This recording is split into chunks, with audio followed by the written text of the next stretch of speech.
Здравствуйте, это новости 24. Коротко о главном.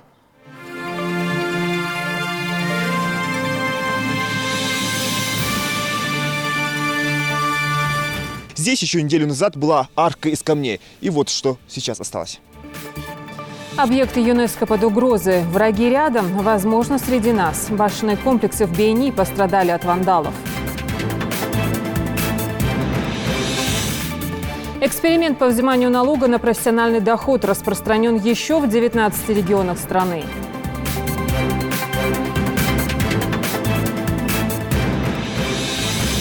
У нас проведены кровельные работы, фасадная работа осталась процентов 20%, внутренние отделочные работы у нас закончены почти.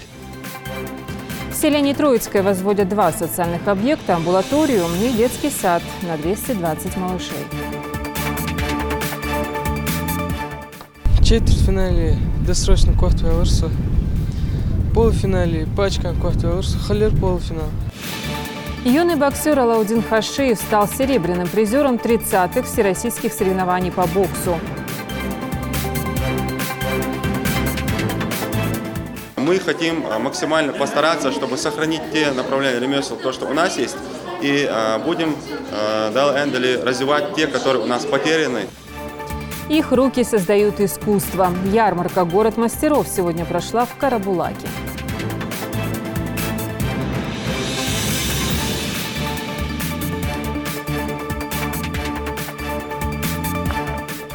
Сегодня в Магасе с участием главы региона и заместителя руководителя ФАС России Алексея Доценко прошло совещание по вопросам утверждения ключевых показателей развития и утверждения планов конкуренции в Ингушетии. Калиматов отметил значимость развития конкуренции в регионе и подписание соглашения между ФАС России и правительством о взаимодействии в данном направлении работы. В свою очередь Доценко подчеркнул, что Ингушетия на хорошем счету, отметив улучшение показателей региона в рейтинге субъектов Российской Федерации по уровню развития конкуренции. После подписания соглашения стороны договорились о сотрудничестве в направлении защиты конкуренции, создании условий для эффективного функционирования товарных рынков, реализации государственной политики по развитию конкуренции в регионе, повышению инвестиционной активности. Взаимодействие с ФАС есть, оно будет. Мы более будем его сейчас в плоскость вводить тесного взаимодействия для сбалансированности отношений со всеми участниками рынка, любого рынка, независимо от форм собственности, у нас должно быть сбалансировано. Но мы должны объективно подходить. У нас есть хорошие, настоящие строители. У нас прекрасные там есть, может быть, поставщики. Мы должны уважать их даже и помогать им. Но те люди, которые хотят нагреться на детском питании, тем более на больничном питании, это архиважный вопрос для нас. Давайте выровняем эту ситуацию. Не забывайте, есть должностной регламент, и мы на должности. Поэтому все рычаги, допустимые законом, надо применять. И тут нужно не вариться в собственном соку, а ежедневно работать с ФАСом. Развивайте конкуренцию. Мы должны уверенно, пусть мы пошагово пойдем, но уверенно прийти к результату. Многовековые архитектурные сооружения стали добычей вандалов. Они были нерушимы перед врагом, выстояли сквозь века, всем непогодам назло. Но вот перед неблагодарными потомками в мирное время оказались бессильны. В башенных комплексах Бейни обнаружены следы разлома арочных перекрытий жилых и полубоевых башен. Десятки средневековых камней были разбросаны по округе. Кто ж покусился на святое, разбирался Залимхан Калоев. Эти башни пережили многое. Вражеские атаки, нападения, удары стихии. Но ударов в спину пережить не смогли. Вопиющие случаи вандализма. Неизвестные разрушили ряд уникальных средневековых башенных комплексов недалеко от сельского поселения Бейни. Здесь еще неделю назад была арка из камней. И вот что сейчас осталось. Макшарип Мурзабеков один из тех, кто жил в этой башне до 70-х годов. Тогда ему было около 40. Это монументальное сооружение, достояние их тейпа, всей семьи, да и Ингушетии в целом. По сей день помнит, как все было обустроено. Старейшина пришел в ужас, узнав, что сотворили с его домом вандалы.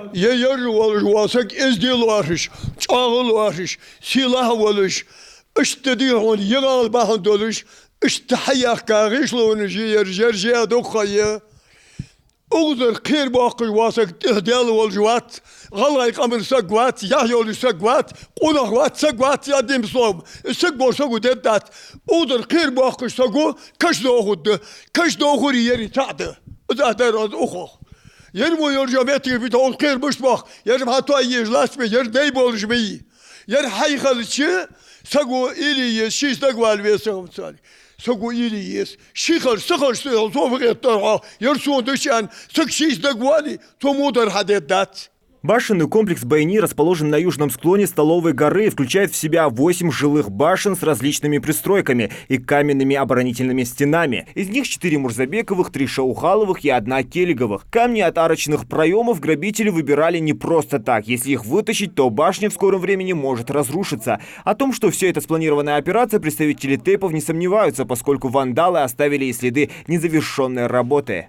Сенгер хириды хансваждичи я сенг улж бокиры угловой кир бокабы сприми угольны специально кештиш дехкатиш. Йик абулж бокиры абылы сейдини ди сал ая халдат. Но игр халадер ханс якириды ешириш. Я ода пиктограммы же знакыш латиш ди ханс кири ода бат. Но вуж ди оны дагалы балгуды шаны знакыш латиш кири дольки. Ер ханшо балго я оккус ачисид я гойшани мотик. Хазаны я хамуг яка дар ишт хамуг якаче yer datatta diyeti atoti uzatoti habe kadar şurbe. Hazagul badgujmedi diyeti. Как могла подняться рука? Для чего и кому вообще понадобились эти камни? Многие уверены, вандалы не просто разрушают наследие предков, но и воруют камни с древними петроглифами, такими как солярные знаки и не только. Памятники ошида болуже даже бяга лели агал ер. Лели иш хакячай ухандинзгал. Ер ве адлз лелиги аны музейный экспонат аны ве хадян мехтиги аны дук тейпаш хадян мехтиги аны ве лели ежо мехтиги лори ес хейжи без. Рядом с башенным комплексом находится охотничий домик Мурзабековых, которые каждый раз следят за достоянием своего ТЭПа. Однако стоило молодым людям пропасть на неделю, и башни были разграблены. Если бы это был обычный акт вандализма, то камни бросили бы, сломав арочный проем. Но кто-то спустил камни вниз, что сделать в горах очень сложно из-за их тяжести.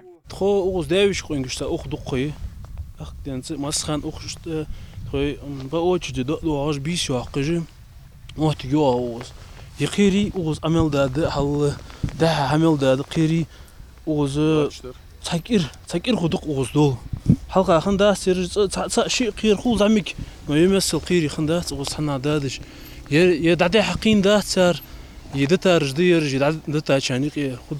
Успели ли увезти и спрятать часть камней, пока неизвестно. Ясно одно – памятники культуры уничтожаются, а значит, история под угрозой. Датировка у нас пока идет неоднозначная.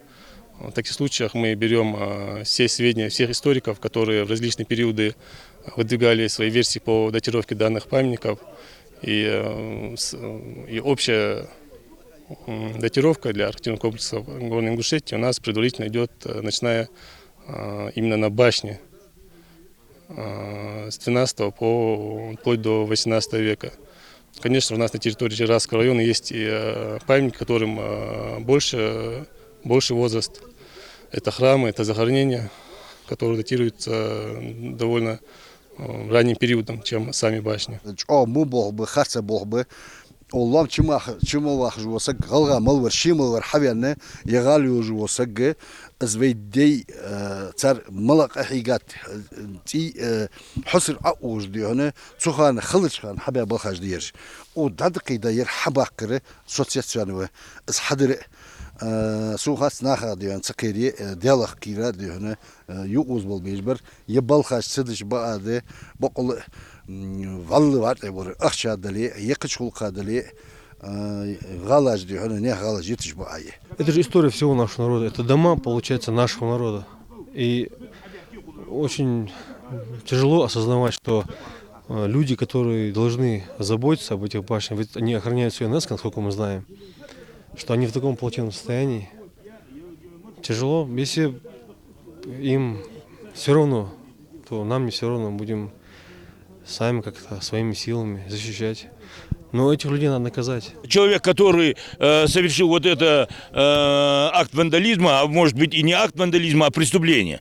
Преступление против вообще культуры. Если нет культуры, нет и нации, нет самой республики, считайте. То если такие памятники древние, которые любоваться приходят с другого государства, приходят любоваться, платят такие деньги, чтобы прийти посмотреть. Занимающий 65 тысяч гектаров Джайраско-Асиновский историко-архитектурный и природный музей-заповедник расположен в Джайрасском районе Ингушетии, единственном горном районе республики. Здесь сосредоточено множество памятников истории и культуры. Но возникает вопрос, куда смотрели инспекторы? Происшествие предположительно было ночью. Ночью же мы здесь не будем сторожить, там дежурить, здесь сидеть. Как обычно, инспектор обходит в месяц раз, там 2 раза обходит. Именно там, допустим, Бейни, он должен был обойти 11 числа, осмотрел, ушел. Но вместо инспектора был я, так как у нас инспектор в отпуске.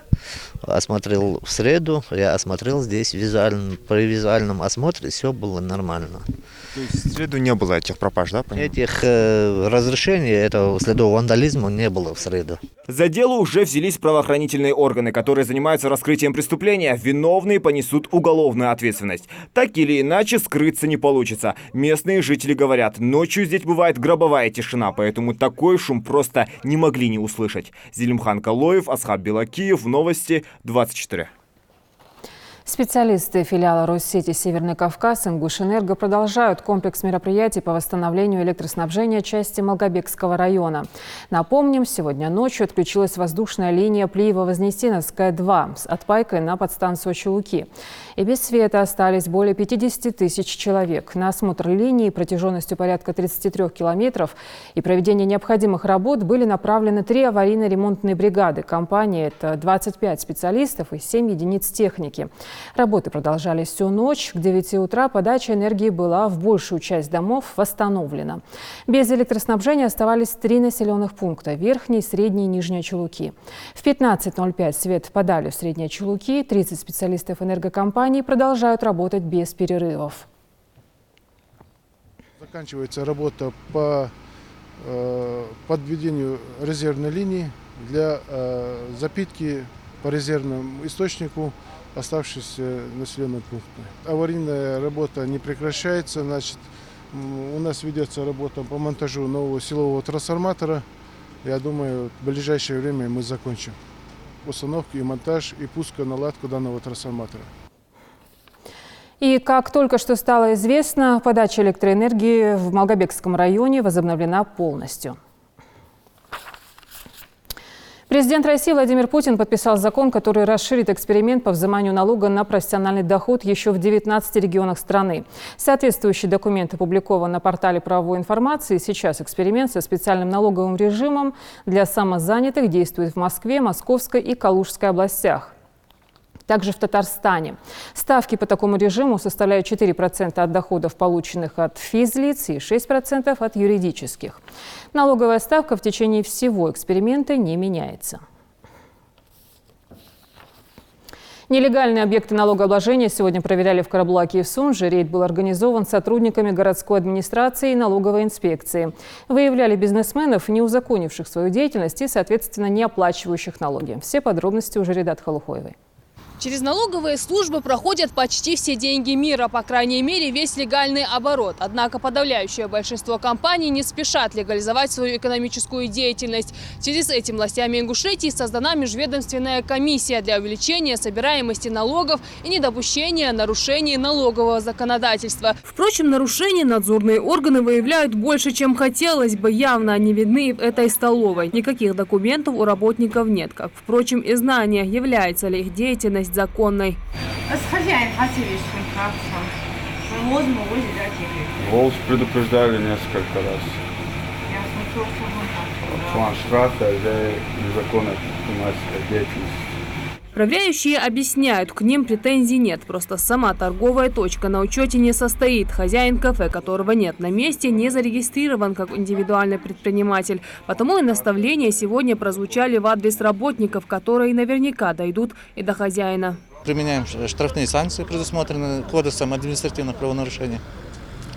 В последующем случае, если выявляются лица, которые не осуществляют деятельность, повторно выявляются лица, которые осуществляют деятельность, нами предпринимаются такие меры, как предоставляется информация органам местного самоуправления для принятия действенных мер. Зарегистрироваться и получить свидетельство на право торговли и услуг согласно закону обязан каждый. Об этом решили напомнить и хозяйки и этой парикмахерской. Вот только к приходу неожиданных гостей она оказалась совершенно не готова и поспешила скрыться от них и от камеры. По факту проверки женщина предоставила лишь личный паспорт. Без постановки на учет в налоговом органе в отношении них выписываются протокола по статье 14.1 административное правонарушение. Далее эти протокола передаются в судебные участки. И таких предприятий, скрывающихся в тени экономики, по городу Сунжа больше 100. Подобного рода рейды сотрудников администрации с налоговыми органами стали чуть ли не традицией. Впрочем, проверке сегодня подлежали и нелегализованные объекты налогообложения в Карабулаке. Здесь нарушений оказалось порядком меньше. Число недобросовестных предпринимателей составляет лишь несколько десятков. 30% уже подают документы на регистрацию и как бы легализуют свой бизнес. Это как бы отображается на дополнительных поступлениях в наш местный бюджет, денежных средств. Но помимо этого ведется работа и просто с гражданами на оплату имущества земельного налога. Это как бы актуальный вопрос, немало проводилось совещаний по этому вопросу. Еще раз хотелось бы довести до жителей, в частности города Карабулак, оплачивайте земельный и имущественный налог, потому что это как бы идет наш бюджет города Карабулака, потом это как бы мы производим строительство разного рода объектов, детских площадок, дорог, все это нам возвращается. Такие разъяснительные рейды действительно становятся продуктивными. Многие из хозяев торговых точек прислушиваются к наставлениям и становятся на учет. Впрочем, есть и те, кто сознательно следует букве закона. Один из них – Гелани Ганижев. Свой продуктовый магазин мужчина открыл почти год назад. Сразу же встал на учет, получил патент и честно платит налоги, тем самым прикладывая руку к преобразованию родного города. Налоги оплачиваю стабильно, и патент есть. Работать нужно честно. Если предприниматель не зарегистрировал свое дело, в первую очередь проблемы возникают у него. Не легче ли оформить все по закону? Чтобы показатели налоговых сборов только росли, свои рейды налоговая служба будет продолжать и в дальнейшем. Кстати, чтобы заплатить причитающиеся в бюджет налоги, предпринимателям Ингушетии сегодня даже не нужно лично появляться в офис ФНС. Для этого существуют электронные сервисы, о которых, к сожалению, пока знают не все налогоплательщики. Шарадат Хулхоева, Джамалял Тамасханов, Новости 24. Сегодня глава Ингушетии подписал распоряжение о переносе выходного дня с субботы 28 декабря на вторник 31 декабря 2019 года для государственных, гражданских служащих и работников госучреждений региона. Сделано это в целях эффективной организации служебного времени госслужащих и в связи с многочисленными обращениями граждан общественных организаций региона. Напомним, россиян ждет короткая первая рабочая неделя 2020 года. Она продлится всего 2 дня. Новогодние каникулы продлятся с 1 по 8 января. На первый рабочий день выпадает на четверг, 9 января. Соответственно, россияне отработают 9 и 10 января, а затем уйдут на выходные. В Троицкой ведется строительство единственной с селения амбулатории на 100 посещений в день. Медучреждение будет оснащено самым современным оборудованием. Сдать его планируют к концу года. На завершающей стадии и возведение детского сада на 220 малышей. Эти объекты реализуются по заказу регионального Минстроя подрядной фирмы «Элиус». План последовательности выполняемых работ при монтаже лифтового оборудования Али Муса Жандаров, специалист с 10-летним опытом, знает наизусть. Больничный лифт считается самым сложным из категории подъемных механизмов, и пользование таким нехитрым устройством для пациентов в будущей амбулатории предполагает соблюдение пошаговой инструкции. Пойдет процесс промера шахты, 3D его визуализация, потом кронштейны будем крепить, направляющие, соответственно, кабину собирать, двери устанавливать. Весь процесс. Скоро в этих помещениях, помимо общей практики, физиотерапии, вакцинопрофилактики, будут оказывать первичную медико-санитарную помощь по доврачебному, лечебному, акушерскому и сестринскому делу в терапии. Нельзя не отметить и то, что здесь будут располагаться лаборатории с современной установкой ультразвуковой диагностики. Кстати, уже закуплено оборудование на сумму свыше 13 миллионов рублей. Пока здесь ведутся отделочные работы, а в будущем кабинете стоматолога трудится уже месяц штукатур-маляр Айшат Адамова. Сейчас вот этот финиш мы недовольны, это для первого слоя. Сейчас мы заказали для второго слоя другую шпаклевку. Нельзя не отметить и то, что в первоочередном порядке были построены вспомогательные помещения. Это пищеблок, котельная и очистные сооружения. Строящуюся единственную в селе амбулаторию на 100 посещений в день планируют создать к концу года, что не может не радовать местных жителей.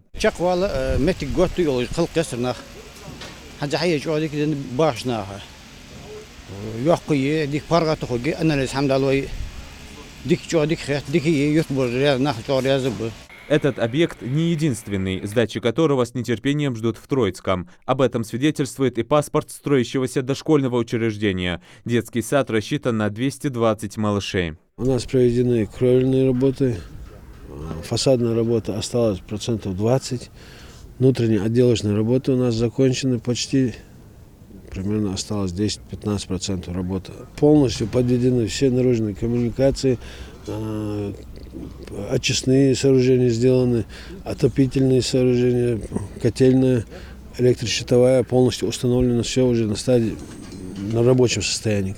Декоративное озеленение в скором украсит прилегающую территорию, а игровые площадки, их всего 12, станут настоящим волшебным миром для маленьких героев, не говоря уже об условиях внутри объекта. Здесь в каждой группе на первом этаже пол с подогревом, проведена электропроводка, вентиляция. Также другие виды отделочных работ тоже идут к завершению. Здесь у нас осталось сейчас установить просто батареи, все отопление подведено, как видите, да, стяжка сделана.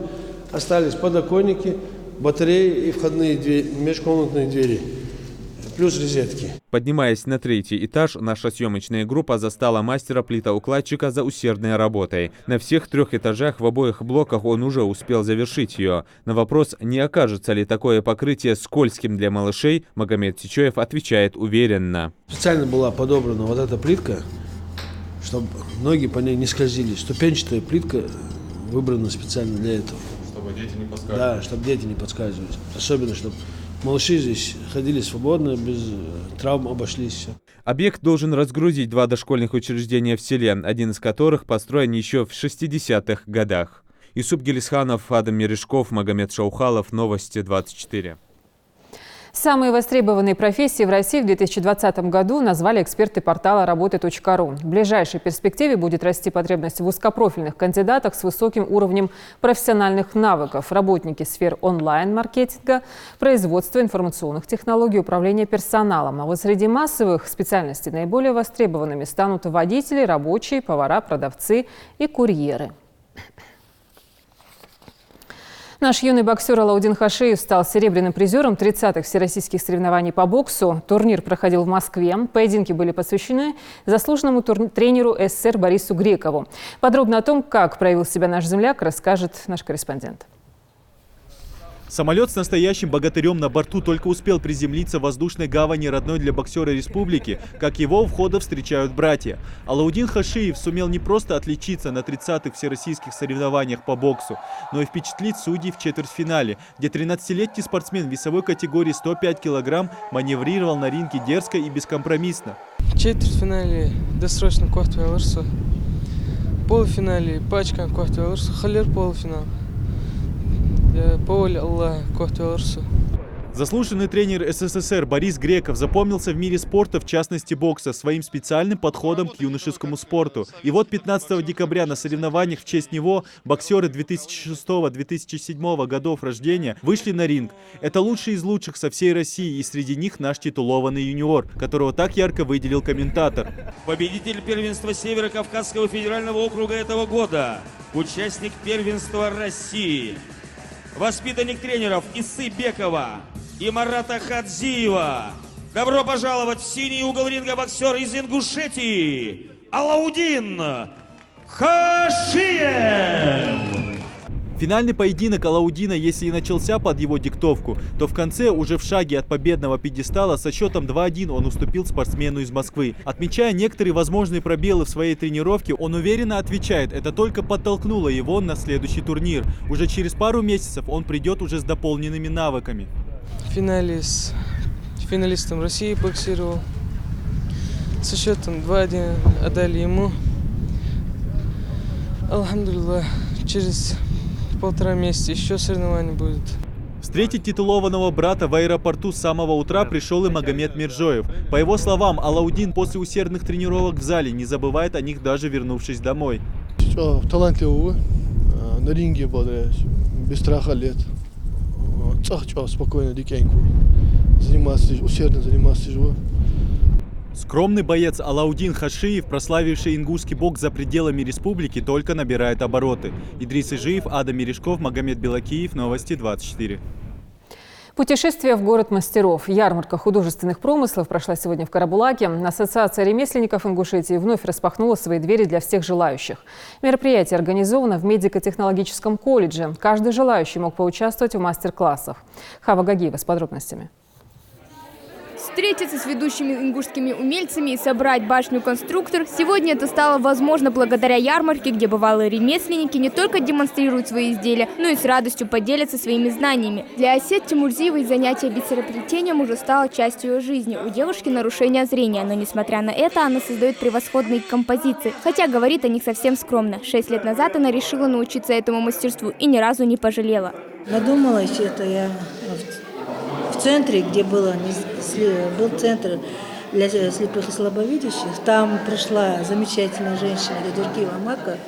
И вот с тех пор с этой женщиной, она тоже ремесленница нашей команды, обучает меня деревьям, цветам, все.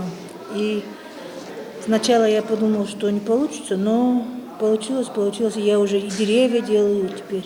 Талантливых и целеустремленных людей в Ингушетии немало. Это стало одной из причин, почему Адам Галаев решил собрать их вместе. И именно благодаря ему в регионе появилась первая ассоциация ремесленников. Если раньше в ней насчитывалось всего 20 человек, то сейчас количеством можно похвастаться. За каких-то полгода в профессиональное сообщество вступило более 100 мастеров. Эти направления наши ремесленные, национальные, они пропадают. Мы хотим максимально постараться, чтобы сохранить те направления ремесел, то, что у нас есть, и будем развивать те, которые у нас потеряны. То есть есть направления, которые у нас уже практически исчезло. Это гончарное дело, кожаное дело, именно наше национальное. К этой ярмарке ремесленники готовились не один год. У каждого на нее свои надежды и ожидания. Если для новичков это место обретения поклонников, то для искусных мастеров повод поделиться своим опытом с начинающими. А каждый желающий может научиться варить мыло, писать картины или смастерить чудесный букет для мамы.